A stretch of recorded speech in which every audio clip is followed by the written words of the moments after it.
ओम वसुदेव सुतं देवं कंसचाणूरमर्दनं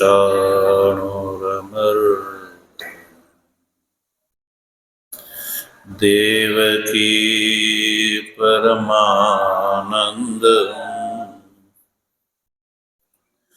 कृष्णं वन्दे जगद्गुरुं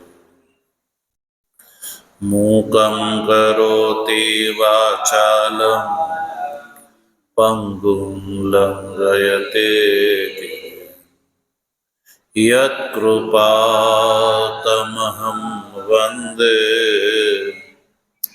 परमानन्दमाधवम् शङ्करं शङ्कराचार्यं केशवं बादरायणं सूत्रभाष्य कृतौ वन्दे भगवन्तौ पुनः पुनः ईश्वरो गुरुरात्मेति मूर्तिभेदविभागिने व्योमवद्व्याप्त दक्षिणामूर्तये नमः। ओम शांति शांति शांति। तत्व जिज्ञासु सज्जनों,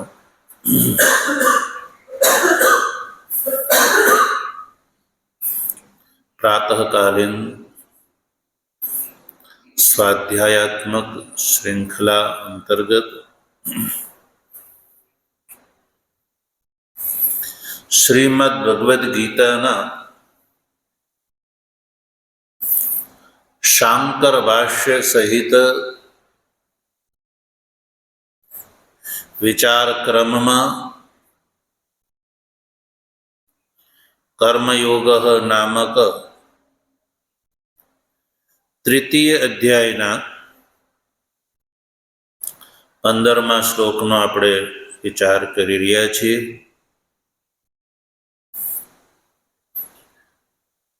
चौद અને 15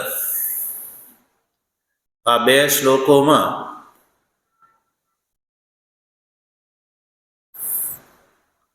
અવિદ્વદ અધિકારીને માટે કર્મ અવશ્ય કર્તવ્ય છે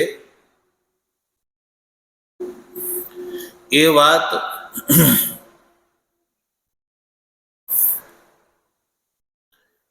માં એક નવું કારણ ભગવાન શ્રી કૃષ્ણે બતાવ્યું। અર્જુનને કહ્યું કે આ જે જગતનું જે ચક્ર છે એ ચક્રની પ્રવૃત્તિમાં કર્મ હેતુ છે, એટલે કર્મ ત્યાજ્ય નહીં પણ કર્તવ્ય છે।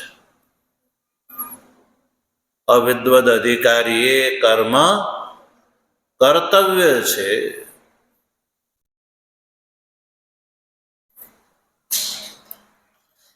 તો પ્રશ્ન ઉભો થાય કે કેવી રીતે આ જગતના ચક્રમાં કર્મ કેવી રીતે પ્રવર્તક છે?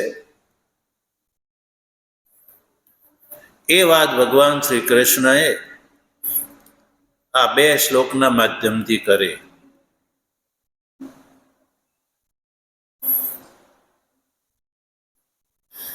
કે આ દેહધારી જે ભૂત પ્રાણી છે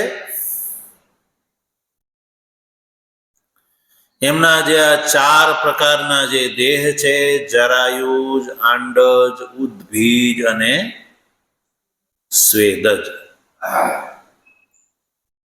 આ ચાર પ્રકારના જે દેહો છે હે અર્જુન એ અન્નથી ઉત્પન્ન થાય છે। જેનાથી? અન્નથી। ભક્ષણ કરેલા અન્નથી, લોહિત અને રેતના માધ્યમથી આ જે ચાર પ્રકારના દેહોની ઉત્પત્તિ થતી એ પ્રત્યક્ષ જોવા મળે છે. પછી એ ભૂતોની ઉત્પત્તિનું જે કારણ જે અન્ન છે એ પર્જન્યથી ઉત્પન્ન થાય છે. પર્જન્યથી અભિપ્રાય છે વૃષ્ટિ. વૃષ્ટિથી ઉત્પન્ન થાય છે. એ પણ આપણે જોઈ અને જાણી શકીએ છીએ કે અન્નની ઉત્પત્તિ વૃષ્ટિ અનંતર જ સંભવ છે. હવે આ જે પર્જન્ય છે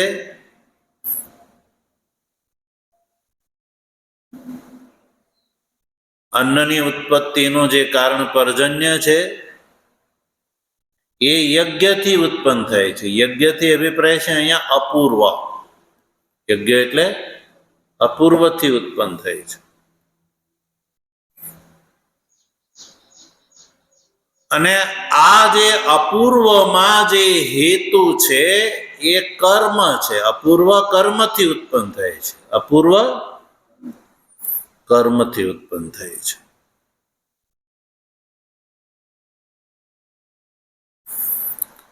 એટલે કર્મ જે છે સજ્જનો એ અપૂર્વનું હેતુ છે. કર્મ વગર અપૂર્વ ઉત્પન્ન થતું નથી. હવે કર્મ વિશે પ્રશ્ન છે. આ કર્મ શેનાથી ઉત્પન્ન થાય છે?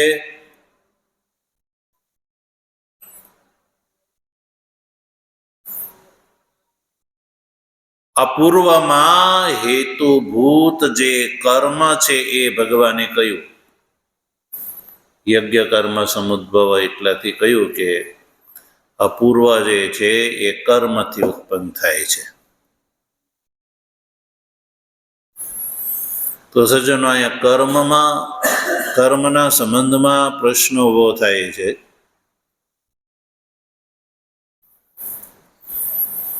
કર્મ બે પ્રકારના છે, વૈદિક અને અવૈદિક. વૈદિક કર્મ અને અવૈદિક કર્મ. એટલે અપૂર્વ કર્મથી ઉત્પન્ન થાય છે એ 14મા શ્લોક સુધીમાં વાત થઈ ગઈ.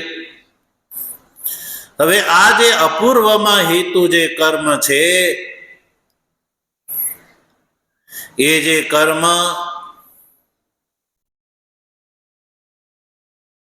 વેદ પ્રતિપાદિત અગ્નિહોત્રાદિ કર્મ એ કર્મ અહીંયા ગ્રાહ્ય છે. અપૂર્વમાં હેતુભૂત જે કર્મ છે એ વિષયમાં સંદેહ છે.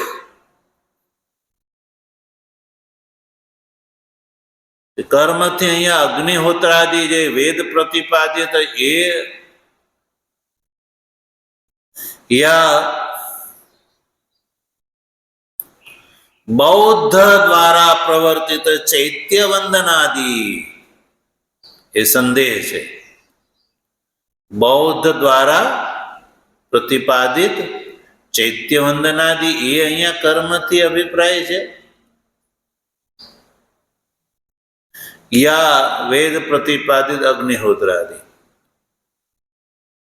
અહીંયા જે કર્મ શબ્દ છે ને ત્યાં આપણે ધર્મ શબ્દનો પણ પ્રયોગ કરી શકીશું કે અપૂર્વ જે છે એ ધર્મથી ઉત્પન્ન થાય છે. 14મા શ્લોકના ચતુર્થ ચરણમાં યજ્ઞ કર્મ સમુદ્ભવ એવું કીધું ને. યજ્ઞનો અર્થ છે અપૂર્વ. અપૂર્વનું ઉત્પત્તિનું કારણ કોણ છે? કર્મ. કર્મથી લેવાનું છે ધર્મ. કર્મનો અર્થ છે ધર્મ. તો અપૂર્વમાં હેતુ કોણ છે? ધર્મ છે. ધર્મ એ અપૂર્વમાં હેતુ છે. તો સજ્જનો ધર્મના વિષયમાં લોકમાં બહુ સંદેહ છે. ધર્મના વિષયમાં લોકોમાં બહુ સંદેહ જોવા મળે છે. અને એ ધર્મના વિષયમાં જે સંદેહ છે એ મુખ્ય રૂપથી એના જો પ્રકાર પાડીએ તો બે પ્રકાર, એક વૈદિક અને એક અવૈદિક. તો પછી પ્રશ્ન ઉભો થાય કે અહીંયા જે અપૂર્વમાં હેતુભૂત જે ધર્મ છે એ કયો ધર્મ? વેદ દ્વારા પ્રતિપાદિત અગ્નિહોત્રાદિ કર્તવ્ય એ ધર્મ, યા વેદના પ્રામાણ્યનો જેણે ઇનકાર કર્યો એવા બૌદ્ધ દ્વારા પ્રતિપાદિત ચૈત્ય વંદનાદિ.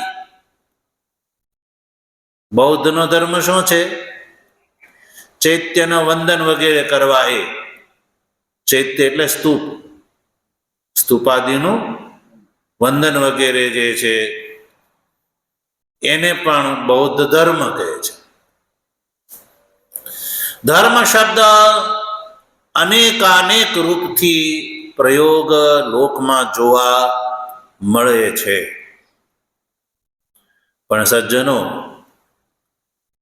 વસ્તુસત ધર્મ શબ્દનો અર્થ જે છે એ કેવલ વેદ પ્રતિપાદિત જે કર્મ છે ને એના માટે જ ધર્મ શબ્દની સંજ્ઞા ઘટે છે.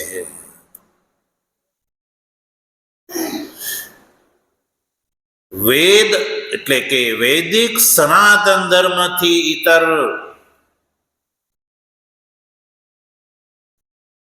જે લોકમાં પ્રસિદ્ધ છે એના માટે ધર્મ શબ્દનો પ્રયોગ અસ્થાને છે. કારણ કે એને ત્યાં ધર્મ શબ્દ બનતો જ નથી, ઘટતો નથી. આપણો કહેવાનો અભિપ્રાય એવો નથી કે આપણે એને ધર્મની સંજ્ઞા એને આપણે લઈ લેવી છે, એવો અર્થ નથી. કે એને આપણી જે સંજ્ઞા એને આપણે પ્રદાન નથી કરવી, એ સવાલ જ નથી. પણ સજ્જનો, ધર્મ શબ્દ જે છે એ વૈદિક છે. કેવો છે? વૈદિક છે. ધારણાર્થક ધ્રીય ધાતુથી મનિચ પ્રત્યય કરવાથી ધર્મ શબ્દ બને છે. તો આ જે ધાતુ અને પ્રત્યયના સંયોગથી જે શબ્દ બને છે એ કેવલ સંસ્કૃત વ્યાકરણથી સંભવ છે. હવે સંસારમાં અન્ય પરંપરાઓ માટે જે ધર્મ શબ્દનો પ્રયોગ થાય છે ત્યાં ધર્મ શબ્દનું પ્રચલન જ નથી. ધર્મ શબ્દનું પ્રચલન જ નથી. જેવી રીતે ક્રિશ્ચન પરંપરા છે તો એના માટે ધર્મ શબ્દનો પ્રયોગ સંભવતો જ નથી, ઘટતો જ નથી.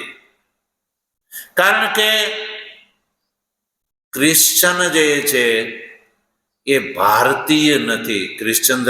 ક્રિશ્ચન પરંપરા છે એ ભારતીય નથી.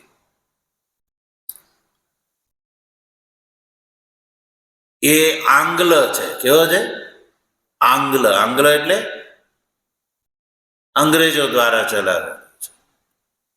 તો ત્યાં ધર્મ શબ્દનો પ્રયોગ અંગ્રેજીમાં ધર્મ શબ્દ છે નથી.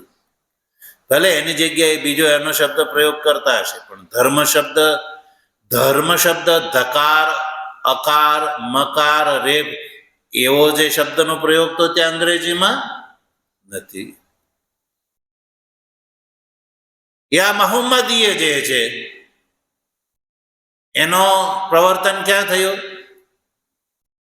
રણમાં, સાઉદી અરેબિયામાં. તો ત્યાંની ભાષામાં ધર્મ શબ્દ છે જ નહીં. એની ભાષામાં ધર્મ શબ્દ જ નથી પ્રયોગ. અન્ય જે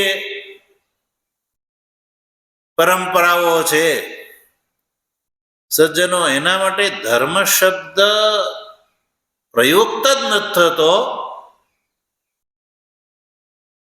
તો એના માટે ધર્મ શબ્દનો પ્રયોગ જે છે એ આપણે ત્યાં આ અંગ્રેજો આવ્યા પછી એ પ્રચલનમાં આવ્યો ને મુઘલો આવ્યા પછી એ પ્રચલનમાં આવ્યો અને એ એક સાજિશ પૂર્વક એ પ્રચલનમાં લાવવામાં આવ્યો છે. વસ્તુતઃ ધર્મ એવો શબ્દ જે છે એ કેવલ વૈદિક સનાતન માટે જ એ પ્રયુક્ત છે. અન્યના પોતપોતાના જે છે નામ છે એ હોવા જોઈએ, એ હોવા જોઈએ, અને તો જ એ યોગ્ય વ્યવસ્થા વ્યવહાર કહેવાય, નહીં તો ન કહેવાય. પણ એક છે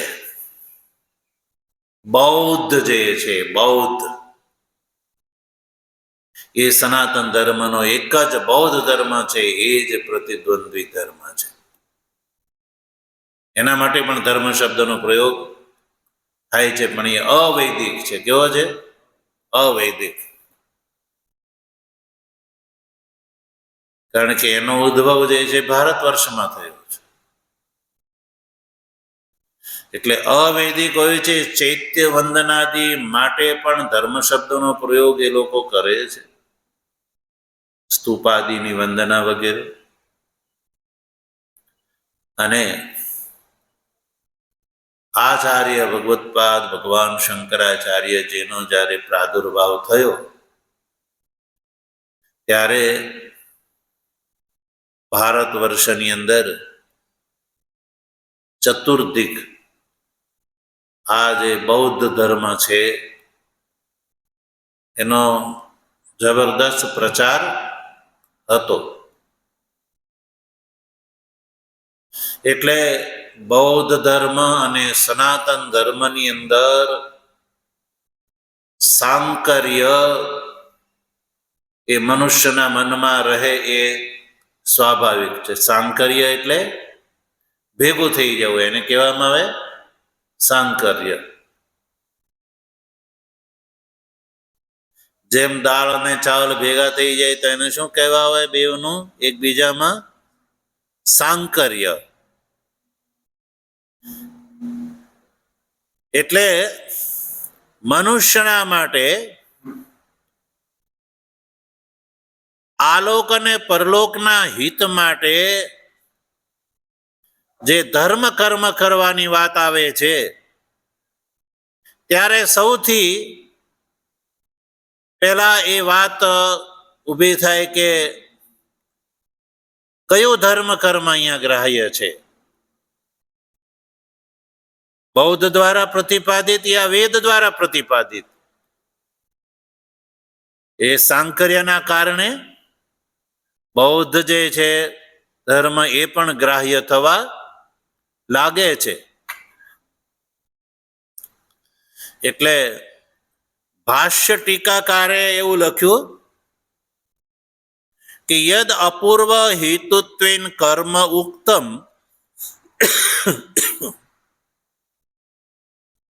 તત કિમ ચૈત્ય વંદનાદિ કિમ વા અગ્નિહોત્રાદિની ઇતિ સંદિહાનઃ પ્રતિ આહ. અપૂર્વમાં હેતુ કર્મ છે એવું ભગવાન શ્રી કૃષ્ણ કથનમાં આપણે સાંભળ્યું, યજ્ઞ કર્મ સમુદ્ભવ.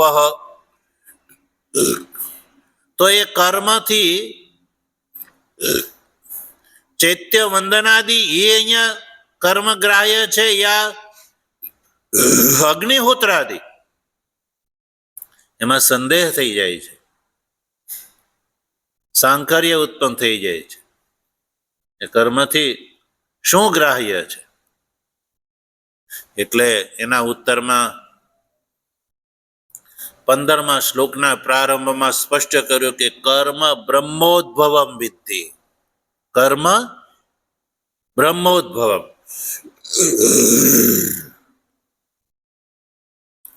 કર્મથી અહીંયા શું ગ્રહણ કરવાનું છે? બ્રહ્મોદ્ભવમ કર્મ. બ્રહ્મોદ્ભવમ એટલે વૈદિક. બ્રહ્મોદ્ભવનો અર્થ છે વૈદિક. બ્રહ્મોદ્ભવ એટલે બ્રહ્મ છે, ઉદ્ભવ કારણ. તો બ્રહ્મનો અર્થ શું કર્યો ત્યાં? વેદ કર્યો છે. એટલે વેદ છે કારણ. એવું કર્મ. કર્મની જગ્યાએ ધર્મ શબ્દ વાપરો તો એવો ધર્મ કે જે વેદોદિત હોય, વૈદિક હોય, વેદ પ્રતિપાદિત હોય. હવે જે સંદેહ બે કોટેક હોય. સંદેહ શું હતો કર્મના વિષયમાં? કે ચૈત્ય વંદનાદિ યા અગ્નિહોત્રાદિ. તો હવે જયારે ભગવાન શ્રી કૃષ્ણ અહીંયા સ્પષ્ટ કરી દીધું કે કર્મ બ્રહ્મોદ્ભવમ વિદ્ધિ. એ અર્જુન, કર્મથી બ્રહ્મોદ્ભવમ કર્મ છે ને એ કર્મને તું જાણ. એટલે ચૈત્ય વંદનાદિ જે સંદેહની જે બીજી કોટી હતી એની વ્યાવૃત્તિ થઈ ગઈ. સમજણ પડી? એની વ્યાવૃત્તિ થઈ ગઈ. એટલે ચૈત્ય વંદનાદિ એ ધર્મરૂપથી ગ્રાહ્ય નથી, પણ અગ્નિહોત્રાદિ જે છે એ ગ્રાહ્ય છે. એટલે અપૂર્વમાં હેતુભૂત કર્મ જે છે અગ્નિહોત્રાદિ છે, ચૈત્ય વંદનાદિ નહીં. બૌદ્ધ દ્વારા પ્રતિપાદિત ચૈત્ય વંદનાદિ ધર્મ જે છે એ સનાતન ધર્માવલંબી એ ગ્રાહ્ય યા અનુષ્ઠેય નથી સજ્જનો.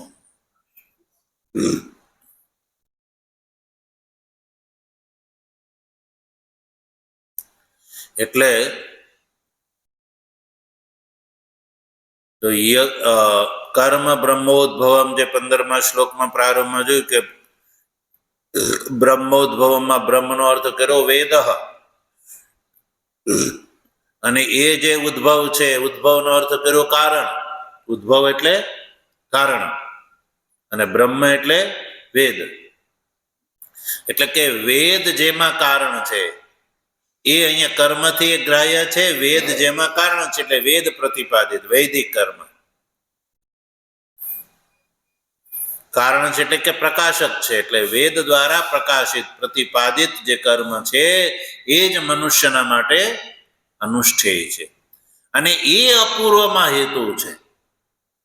વેદ પ્રતિપાદિત જે કર્મ છે એ અપૂર્વમાં હેતુ છે સજ્જનો. એટલે આપણે વૈદિક સનાતન ધર્માવલંબી જે કર્મનું અનુષ્ઠાન કરીએ છીએ એ કર્મ વેદોદિત વેદ પ્રતિપાદિત હોવું જોઈએ. મન ઘડંતય નહીં, મનુષ્ય બુદ્ધિ પરિકલ્પિત પણ નહીં સજ્જનો. બહારથી તમને લાગતું હોય કે ના તો કર્તવ્ય છે, પણ વેદ દ્વારા પ્રતિપાદિત હોય તો જ એ અનુષ્ઠેય છે, અન્યથા નહીં.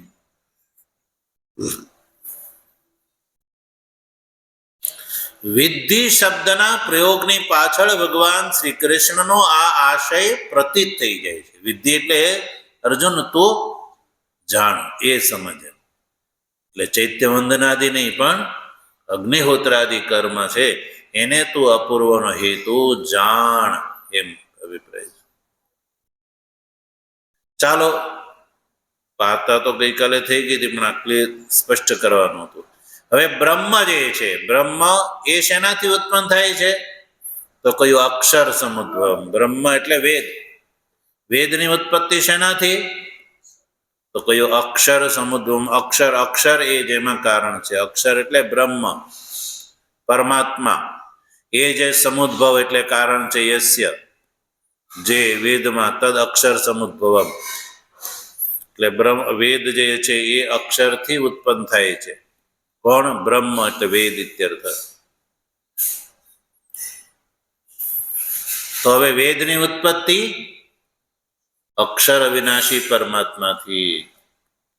એટલે આ દ્વારા ભગવાનના આ કથનથી મીમાંસકો નો જે સિદ્ધાંત છે એ ખંડિત થઈ જાય છે.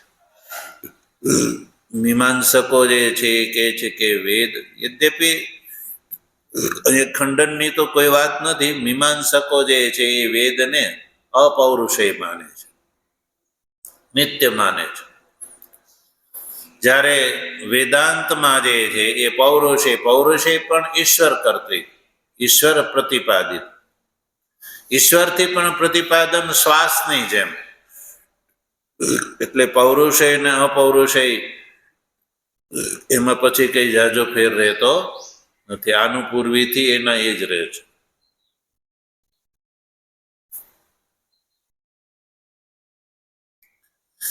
યસ્માત સાક્ષાત પરમાત્માખ્યાદ અક્ષરાત પુરુષ નિશ્વાસવત સમુદ્ભૂતમ બ્રહ્મ.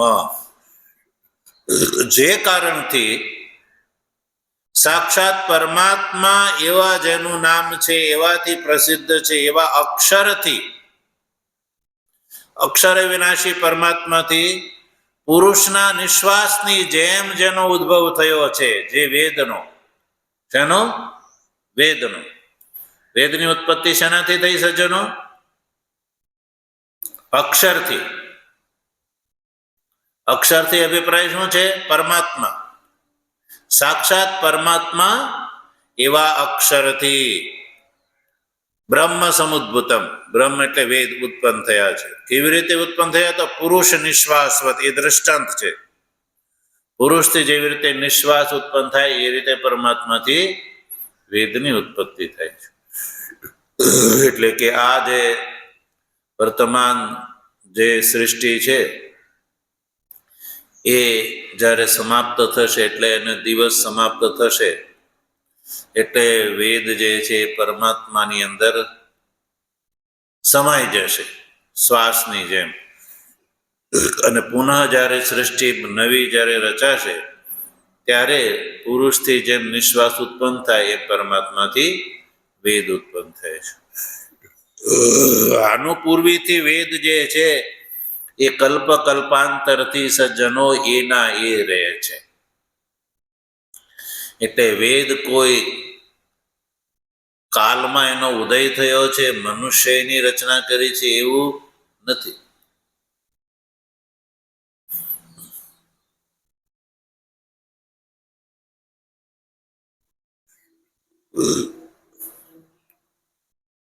એટલે તસ્માત સર્વગતમ,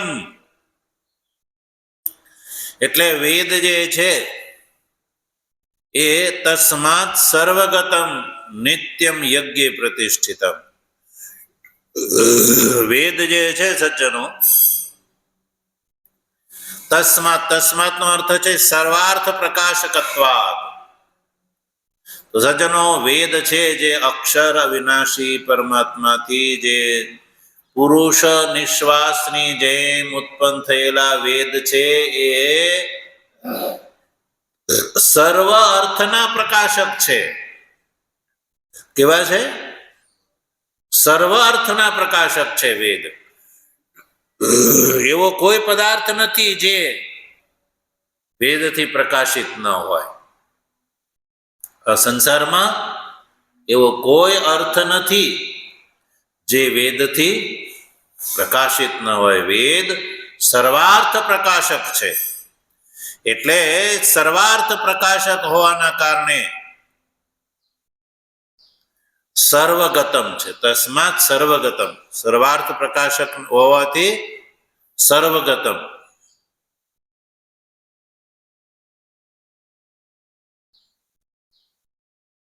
સર્વગતમ અપી.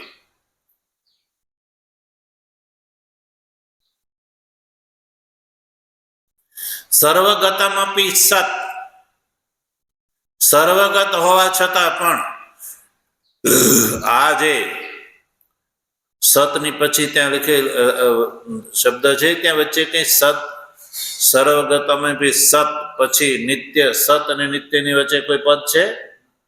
નથી ને? તો ત્યાં એમ સમજવાનું બ્રહ્મ વેદ, ત્યાં એવું માનવાનું. એટલે સર્વગત હોવા છતાં પણ સત જે વેદ છે, બ્રહ્મ વેદ છે એ નિત્યમ યજ્ઞે પ્રતિષ્ઠિતમ. નિત્યમ મને સદા, યજ્ઞ વિધિ પ્રધાનત્વાત યજ્ઞે પ્રતિષ્ઠિતમ. વેદ જે છે યદ્યપિ સર્વાર્થના પ્રકાશક હોવાથી પણ વેદ જે છે એ મુખ્ય રૂપથી યજ્ઞની અંદર પ્રતિષ્ઠિત છે. શેમાં? યજ્ઞની અંદર. નિત્યમ એટલે સદા, યજ્ઞ પ્રતિષ્ઠિતમ. તો સર્વાર્થ પ્રકાશક હોવા તો બધાની અંદર પ્રતિષ્ઠિત હોવા જોઈએ, સર્વ અર્થની અંદર પ્રતિષ્ઠિત છે.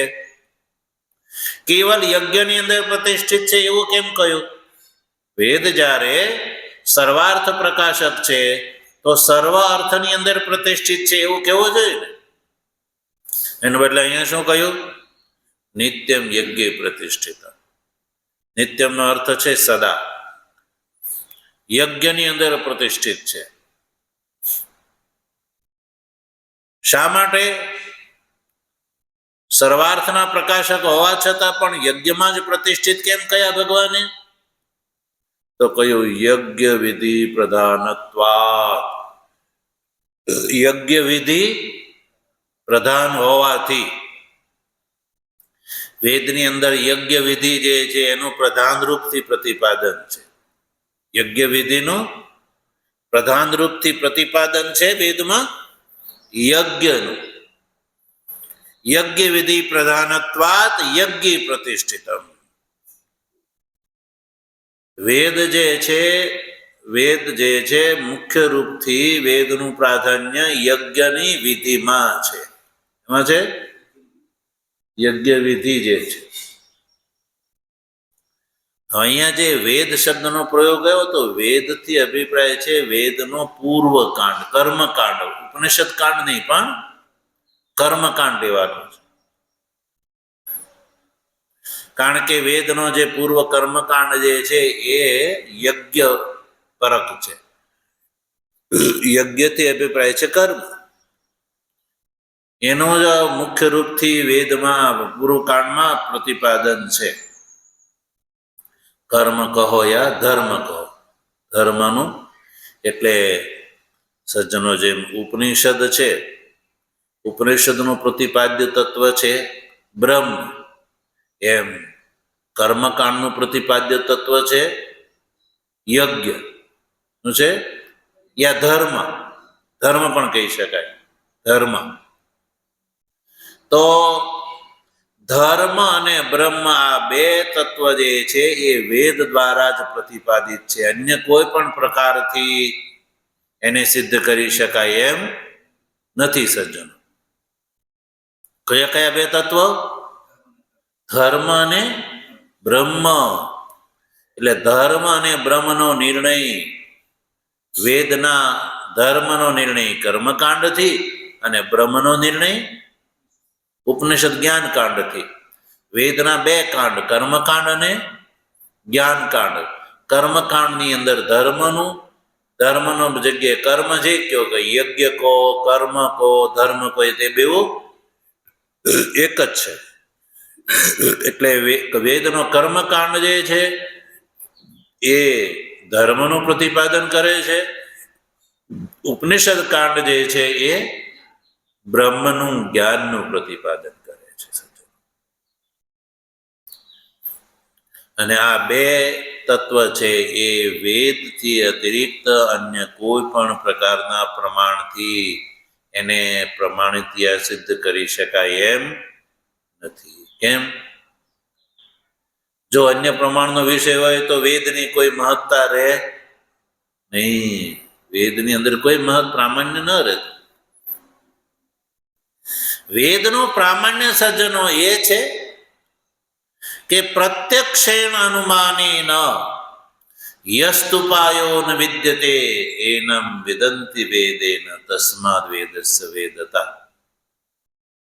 વેદની એ વેદતા છે, એ મોનોપોલી છે. સમજો, મોનોપોલી કે અન્ય કોઈ પણ પ્રકારના પ્રમાણથી જેને સિદ્ધ ન કરી શકાય એ ધર્મ અને બ્રહ્મનું વેદ પ્રતિપાદન કરે છે.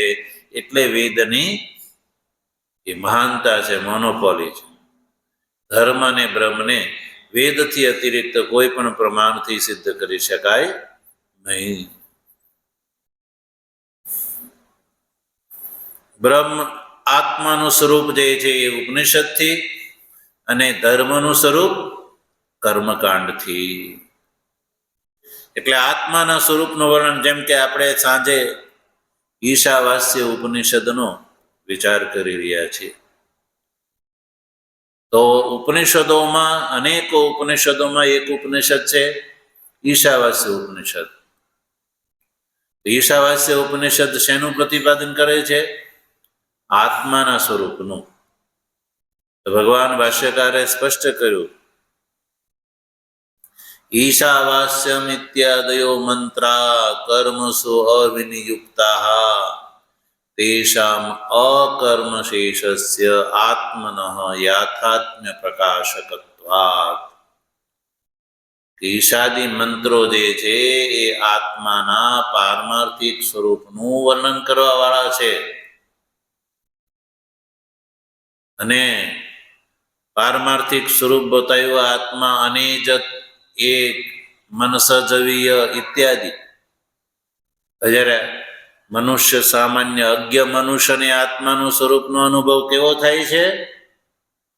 હું કરતા, હું ભોગતા, હું આવું, હું જાઉં, હું સાંભળું, હું બોલું, એવો. પણ ઉપનિષદ જે છે આત્માનું સ્વરૂપનું વર્ણન કરે છે, અને અવિદ્વાનને જે આત્માનો અનુભવ થાય છે, બેઉમાં બહુ મોટો ફરક છે. તો પછી પ્રત્યક્ષથી આત્મા કરતા, ભોગતા, ગંતા, મનતા, વિજ્ઞાતા વગેરે, પણ ઉપનિષદમાં આત્માના વર્ણનો અકર્તા, અભોગતા, સર્વવ્યાપક. તો વિદ્વાનનો જે અનુભવ છે એ ભ્રાંત છે, અવિદ્વાનનો અનુભવ છે એ ભ્રાંત છે. ભ્રાંત એટલા માટે કે પ્રત્યક્ષથી જે કરતા ભોગતા છે એનો બાદ થઈ જાય છે, એનો એ ત્રૈકાલિક નથી રહેતો એ અનુભવ. અવિદ્વાનને જે આત્માના કર્તૃત્વ ભોક્તૃત્વ રૂપથી જે અનુભવ થાય છે એ ત્રૈકાલિક નથી. જેમ સુક્તિની અંદર રજતની પ્રતીતિ થઈ અને રજત લેવા માટે તમે પ્રવૃત્ત થયા, એ રજત પ્રકારક જ્ઞાન જે છે એ તમે થયું અને લેવા માટે ગયા તો હાથમાં આવી સુક્તિ. તો રજત પ્રકારક જ્ઞાનનો સુક્તિ પ્રકારક જ્ઞાનથી બાદ થઈ ગયો. એટલે જેનો બાદ થઈ જાય ને સજ્જનો, એ જ્ઞાનને પ્રામાણિક જ્ઞાન કહેવાતું. હવે અવિદ્વાનને જે આત્માનો કરતા ભોગતા રૂપથી જે અનુભવ થઈ રહ્યો છે એનો પ્રત્યક્ષ જ્ઞાનનો ઉપનિષદ જ્ઞાનથી બાદ થઈ જાય છે. એટલે અવિદ્વદ અનુભવ, કર્તૃત્વ, ભોક્તૃત્વ એ આત્માનું સાચું સ્વરૂપ નથી. પણ ઉપનિષદ પ્રતિપાદ્ય જે છે આત્મા અને જ એકમ ઇત્યાદિ જે આત્માના લક્ષણો બતાવ્યા છે એનો બાદ થતો નથી. એટલે પ્રમાણભૂત જ્ઞાન છે એ ઉપનિષદનું છે. એટલે ઉપનિષદના કયા પ્રમાણે આપણે પોતાના આત્માનો નિશ્ચય કરવો જોઈએ એ વાત છે. એટલે ધર્મ અને બ્રહ્મ એ વેદના મુખ્ય બે વિષય છે. કર્મકાંડનો વિષય છે ધર્મ અને ઉપનિષદનો બ્રહ્મ. એટલે અહીંયા એટલે કહ્યું કે આ જે વેદ છે નિત્યમ યજ્ઞ પ્રતિષ્ઠિતમ. યજ્ઞ એટલે યજ્ઞ વિધિ પ્રધાન હોવાથી એ કર્મકાંડનો પરક વેદની વાત છે. એટલે કર્મકાંડ પરક વેદ જે છે એ યજ્ઞ પ્રધાન છે. અને પૂર્વ મીમાંસક એ વાત કહે પણ છે, વિધિ, મંત્ર, નામધેય, નિષેધ અને અર્થવાદ. પૂર્વ મીમાંસાના આચાર્યો વેદના જે કર્મકાંડ પરક જે વેદના જેટલા મંત્રો છે સજ્જનો, એ મંત્રનું વર્ગીકરણ કરે છે. મંત્રોનું વર્ગીકરણ કરે છે અને એના 5 વર્ગ પાડે છે. વિધિ કોટિક, મંત્ર કોટિક, નામધેય કોટિક, નિષેધ કોટિક અને અર્થવાદ કોટિક. આ 5 પ્રકારના મંત્રો છે. એમાં એ મંત્ર, વિધિ, નિષેધ અને અર્થવાદ એ વિધિ પરક છે. શેના માટે? વિધિપરક છે. એટલે મુખ્ય વેદનો અર્થ છે વિધિ. વિધિ એટલે પ્રેરણા. વિધિનો અર્થ છે પ્રેરણા. યજેત, યજેત એ શું છે? વિધિ છે. એટલે વેદ છે એ મનુષ્યને આજ્ઞા આપે છે. યજેત દર્શ પૂર્ણમાસાભ્યામ સ્વર્ગ કામો યજેત. એટલે જો મનુષ્યની સ્વર્ગની કામના હોય તો દર્શ અને પૂર્ણમાસ યાગનું યજન કરે, આજ્ઞા દે છે. એટલે મનુષ્ય જો દર્શ પૂર્ણમાસ યાગ કરે તો આ વેદનું વાક્ય પ્રમાણ છે કે મનુષ્ય આ શરીર છૂટ્યા પછી સ્વર્ગનો ભાગીદાર થાય છે. એટલે મુખ્ય વિધિ, વિધિ અર્થ વિધિ કહો, પછી એને ધર્મ કહો, કર્મ કહો, એ એક જ વાત છે. યજ્ઞ કહો, એક જ વાત છે. એટલે નિત્યમ યજ્ઞ પ્રતિષ્ઠિતમ. એટલે વેદ જે છે એ યજ્ઞની અંદર પ્રતિષ્ઠ છે. યજ્ઞ વિધિ પ્રાધાન્યત્વાદ. હવે યજ્ઞની અંદર પ્રતિષ્ઠિત કયા? વેદ. વેદ છે છેલ્લે યજ્ઞની અંદર પ્રતિષ્ઠિત છે. હવે ચક્ર લઈ લો. યજ્ઞ કરવાથી શું થાય? પર્જન્ય. યજ્ઞ કરવાથી તો યજ્ઞાદ ભવતી અન્નાદ ભવંતી ભૂતાની. પછી પર્જન્યાદ અન્ન સંભવ. યજ્ઞાદ ભવતી પર્જન્યો યજ્ઞ કર્મ સમુદ્ભવ. આ જે આખું ચક્ર થયું, મનુષ્ય યજ્ઞ કરે તો આખું આ ચક્ર, જગતરૂપી ચક્ર ચાલે છે સજ્જનો. એટલે ભગવાન શ્રી કૃષ્ણે કહ્યું કે આ જગત ચક્રની પ્રવૃત્તિમાં હેતુ કર્મ છે, ધર્મનો અનુષ્ઠાન છે. એટલે હે અર્જુન, અવિદ્વદ મનુષ્યએ અવશ્ય કર્મ કર્તવ્ય છે. આ રીતે સજ્જનો આપણે 15મા શ્લોક જે છે એનો પણ અર્થ આપણે સમજી ચૂક્યા.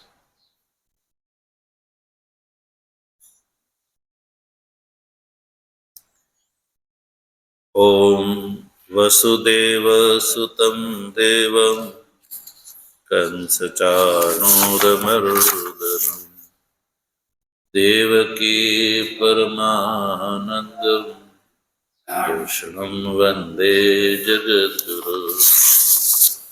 મૂકં કરોતિ વાચાલં પંગું લંઘયતે ગિરિં યત કૃપાતમહં વંદે પરમાનંદમાધવં. શંકરં શંકરાચાર્યં કેશવં બાદરાયણં સૂત્રભાષ્યકૃતૌ વંદે ભગવन्तौ પુનઃ પુનઃ. ઈશ્વરો ગુરુરાત્મેતિ મૂર્તિભેદ વિભાગિને વ્યોમવદ્વ્યાપ્તદેહાય દક્ષિણામૂર્તયે નમઃ. ઓમ શાંતિ શાંતિ શાંતિ.